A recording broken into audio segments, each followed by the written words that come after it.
La porte des apôtres, appelée ainsi en raison des statues des 12 apôtres, qui abrite. Style gothique français, il contraste vivement avec la porte romane de l'Almoina, qui confronte l'autre partie de la croisière.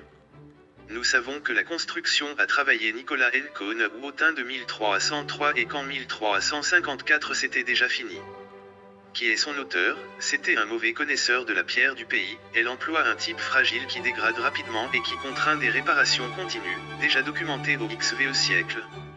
Durant les années 1960, la porte a été entièrement restaurée et illustrations originales, en très mauvais état de conservation, ont été exposées dans le musée de la cathédrale et remplacées par des copies, qui ornent aujourd'hui la porte. La porte s'ouvre flair sur un mur en surbrillance qui sert de cadre.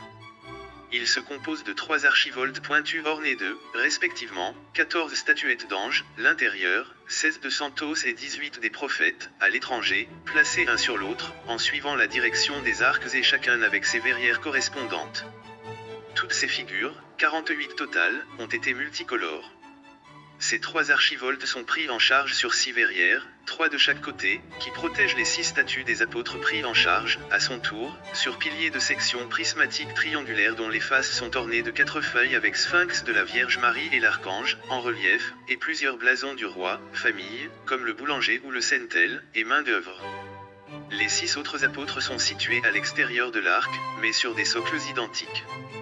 Dans l'angle que forme la porte avec le mur de l'église, des 2 côtés, apparaissent dans les 2 verrières gothiques distincts, les statues de Saint Sixtus et San Lorenzo, San Valerio et San Vicente Martyr. Les volets ou les portes, les ongles et les attaches des portefeuilles sont originales 1438.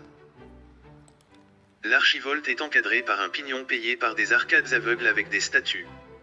Dans la partie supérieure de la façade, au sein d'un pignon, ouvre également une grande rosette de 6 pointes, représentant l'étoile de David ou Salomon, de 6 mètres et 45 cm de diamètre, composée de 2 triangles équilatéraux entrelacés dans les interstices qui contenaient plusieurs motifs d'entrelacs ajourés encadrant les vitraux polychromes.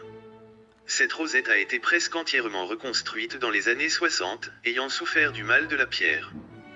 Tel que noté par Johann Fusté, ce Solomon Star est assez difficile d'expliquer à l'entrée d'une église catholique.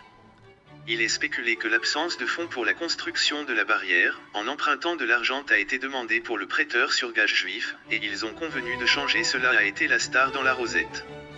Dans le tympan des mensonges porte que l'image de Sainte Marie, sous le patronage du qui fut consacré la cathédrale, avec l'enfant dans ses bras et entouré de 8 anges musiciens, avant 1599, cette image de la Vierge du tympan a été dans le meneau, de manière très similaire à laquelle l'église archipriétale de Morel.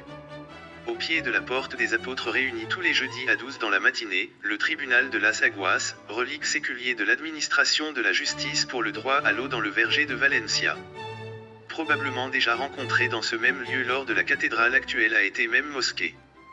De la porte des apôtres, si nous quittons la place de la Vierge sur la droite et dirigés par la rue Micalet, nous atteignons le clocher Micalet.